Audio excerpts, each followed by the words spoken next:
नमस्कार, स्वागत है साहित्यिक झरोका चैनल पर।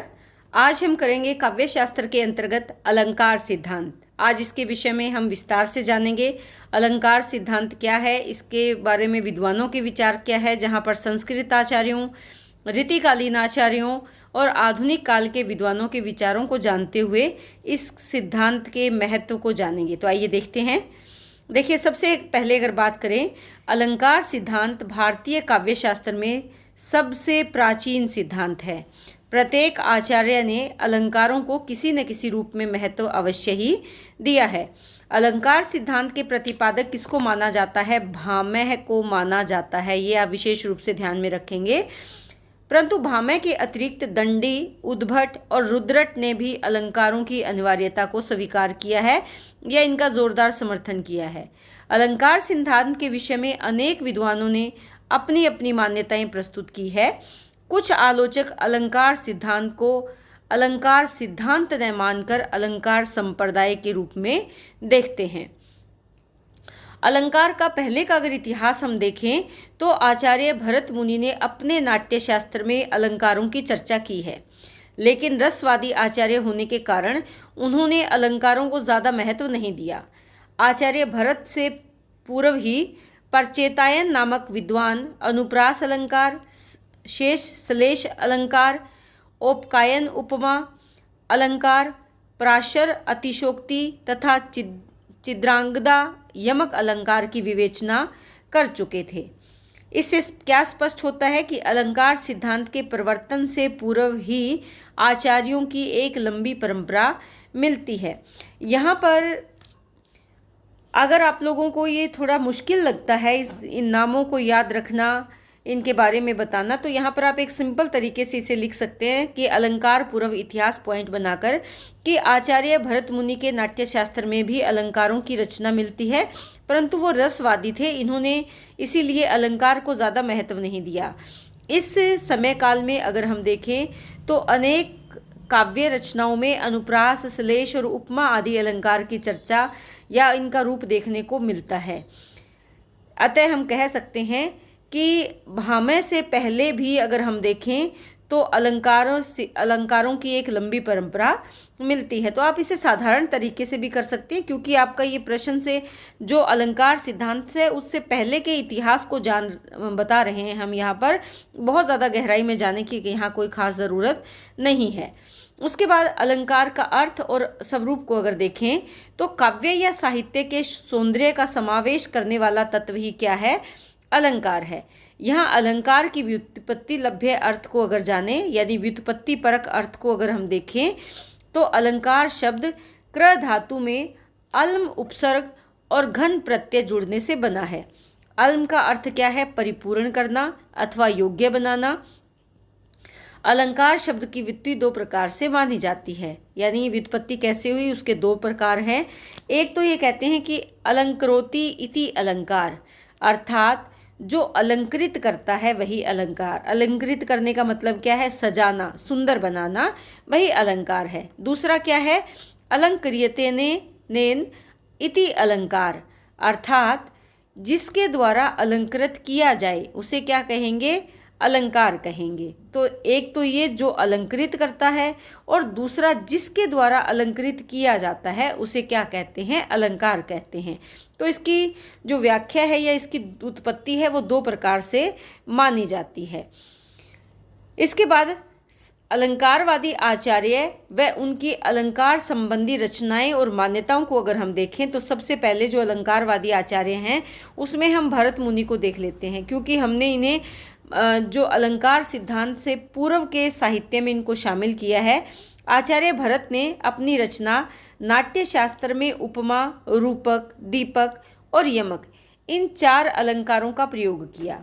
वह मूलतः रसवादी आचार्य थे, अतः उन्होंने अलंकारों का प्रयोग रस पर आश्रित माना है, यानी अलंकार किस पर निर्भर है? रस पर निर्भर है। ऐसा किसने माना है? भरत मुनि ने माना है। इसके बाद बात करें भामह की, तो ये 6ठी शताब्दी के समय के आचार्य हैं। इनको अलंकार सिद्धांत का प्रवर्तक भी माना जाता है। उन्होंने अपने प्रसिद्ध ग्रंथ की नाम क्या है? काव्य अलंकार में अलंकार सिद्धांत का प्रतिपादन किया है। भामह ने अलंकार को काव्य का अनिवार्य तत्व माना है और उन्होंने 37 अलंकारों का निरूपण किया है। कितने अलंकार माने हैं? 37 या 37 अलंकार माने हैं। इनके अनुसार शब्द तथा अर्थ की वक्रात्मय उक्ति ही क्या है? अलंकार है। यानी शब्द और अर्थ की वक्रात्मय उक्ति क्या है? अलंकार है। ये कौन मानते हैं? भामह मानते हैं। इसके बाद बात करें दंडी की। अलंकार संप्रदाय के दूसरे महान समर्थक आचार्य हैं। भामह ने जहाँ पर शब्द और अर्थ के सहित भाव को काव्य मानकर शब्दा अलंकारों और अर्थालंकारों को समान महत्व दिया है, वहीं पर दंडी ने इष्टार्थमयी पदावली को काव्य कहकर केवल शब्द को महत्व दिया है। ये बात आप विशेष रूप से यहाँ ध्यान में रखेंगे।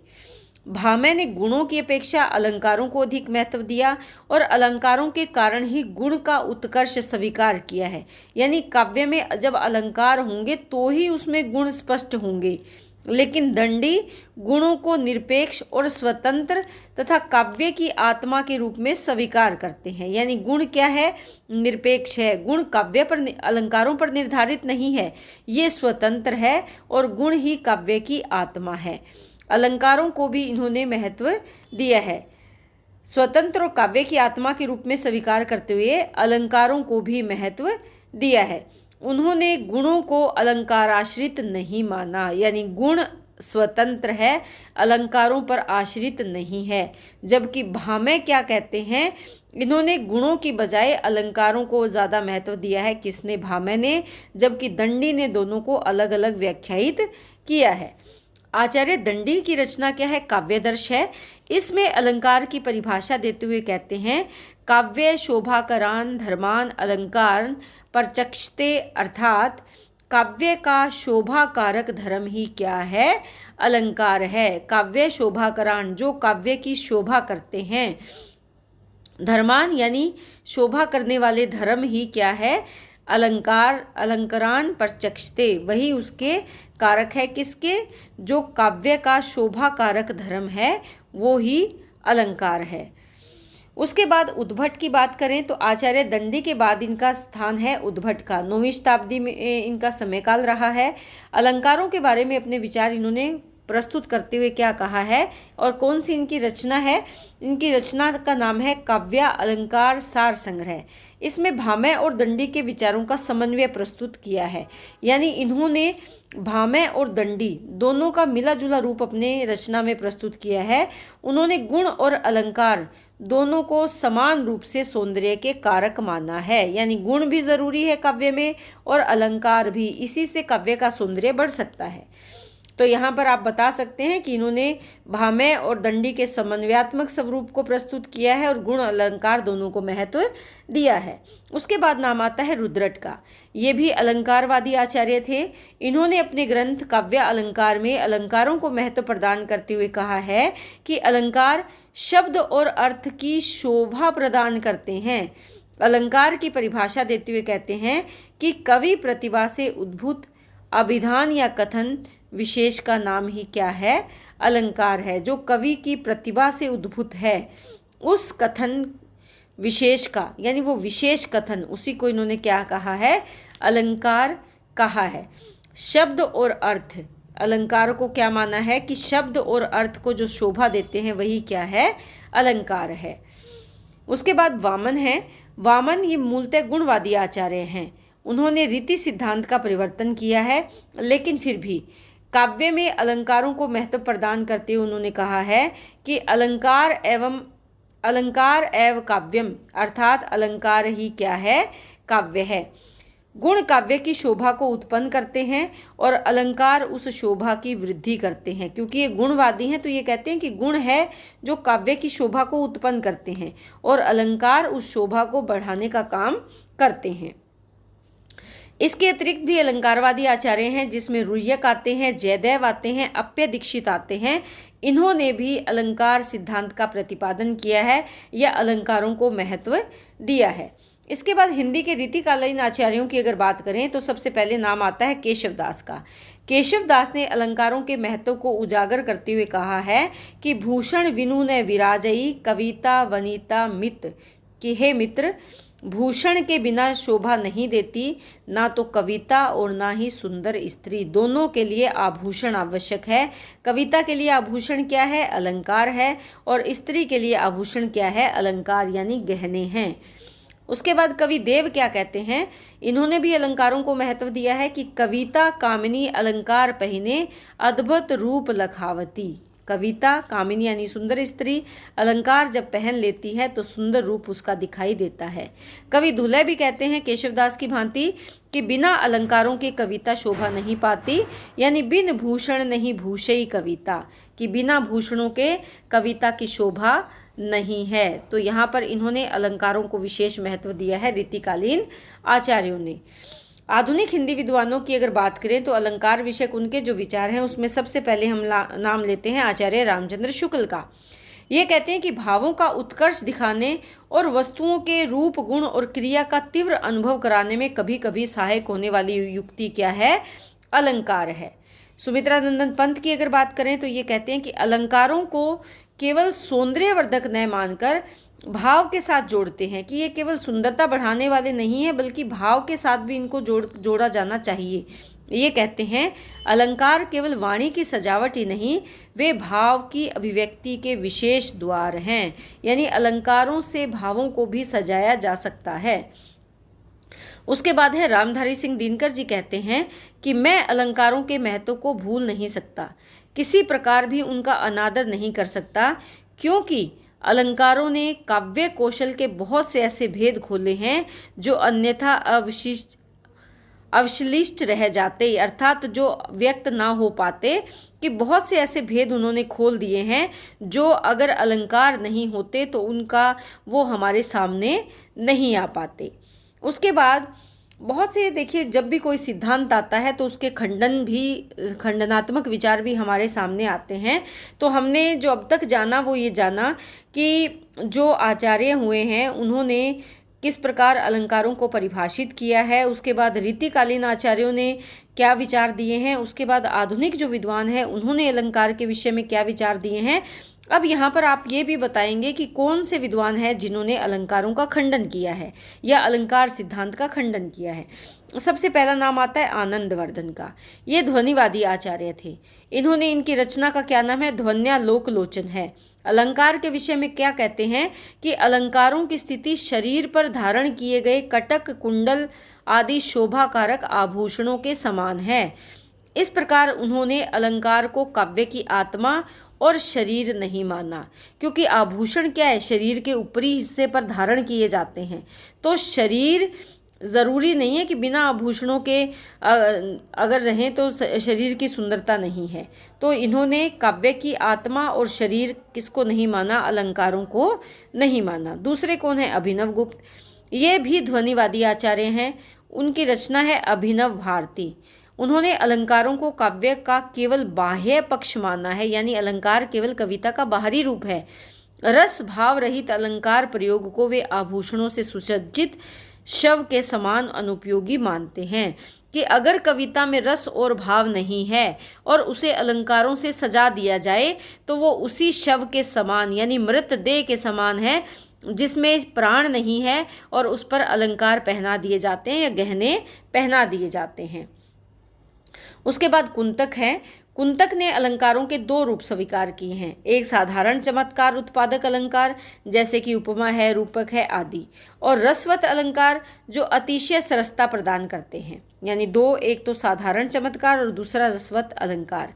रसवत अलंकार को कुंतक ने सभी अलंकारों का मूल या काव्य जीवित तत्व स्वीकार किया है, यानी जिनसे रस उत्पन्न होता है वही अलंकार काव्य के लिए महत्वपूर्ण है। महिम भट्ट क्या कहते हैं? इन्होंने अलंकारों की अपेक्षा रस को ज़्यादा महत्व प्रदान किया है। उन्होंने रस को अलंकारों तथा गुणों के सौंदर्य हेतु माना है। तो यहाँ ये भी किसको महत्व दे रहे हैं? रस को महत्व दे रहे हैं। उसके बाद क्षेमेंद्र हैं। इन्होंने भी अलंकारों को केवल बाहरी शोभा का विधायक माना है। औचित्य को काव्य का जीवन मानते हुए उसे रस सिद्ध कहते हैं, जबकि अलंकारों को आप यहाँ तक कर सकते हैं, अलंकारों को केवल बाह्य शोभा का विधायक इन्होंने स्वीकार किया है। मम्मट भी इसी श्रेणी में आते हैं। मम्मट की रचना क्या है? काव्य प्रकाश है। उन्होंने अलंकारों की अनिवार्यता का विरोध किया है, खंडन करते हुए क्या कहते हैं? तद दोषो शब्दार्थो स गुणा वल्कृति पुनः कवापि, अर्थात निर्दोष, गुणयुक्त, अलंकार युक्त या अलंकार रहित शब्दार्थ क्या है? काव्य है। तो इन्होंने भी काव्य में गुणों अलंकारों को बहुत ज़्यादा महत्व नहीं दिया। आचार्य विश्वनाथ क्या कहते हैं? ये रसवादी आचार्य हैं विश्वनाथ। अलंकारों को काव्य का अनिवार्य तत्व इन्होंने नहीं माना। उनके अनुसार हार आदि के समान शोभा के अतिशयता लाने वाले तथा रस के उपकारक शब्दार्थ के अस्थिर धर्मों का नाम क्या है? अलंकार है। तो इन्होंने अनिवार्य तत्व के रूप में स्वीकार नहीं किया। इसी प्रकार पंडित जगन्नाथ भी रस को काव्य का मूल तत्व मानते हैं। वे अलंकारों को केवल साधन मात्र मानते हैं, काव्य के लिए साध्य नहीं, अर्थात उद्देश्य नहीं, वो साधन है। अलंकार काव्य को सुंदर करने के उपयोग में आ सकते हैं, जबकि काव्य के आत्मा के रूप में वो उसे नहीं देखते। अब अलंकारों के महत्व की अगर बात करें तो देखिए, काव्य का मुख्य उद्देश्य क्या है? भावों का संप्रेषण। लेकिन ये भाव संप्रेषण रुचिकर और प्रभावशाली होना चाहिए। साधारण सी बात यदि रुचिकर और आकर्षक ढंग से कही जाए तो वह लंबे समय तक प्रभाव छोड़ती है। यही कारण है कि अलंकार सिद्धांत का खंडन करने वाले आचार्य भी अलंकारों के महत्व को स्वीकार करते हैं।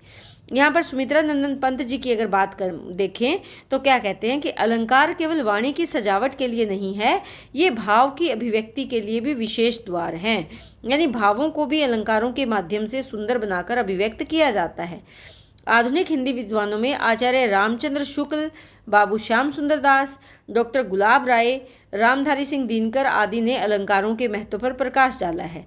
और रीतिकालीन कवियों के लिए तो ये साध्य ही बन गए हैं, अर्थात काव्य का उद्देश्य ही क्या है? अलंकार है। तो ये किसने महत्व दिया है? रीतिकालीन कवियों ने इन्हें विशेष महत्व दिया है।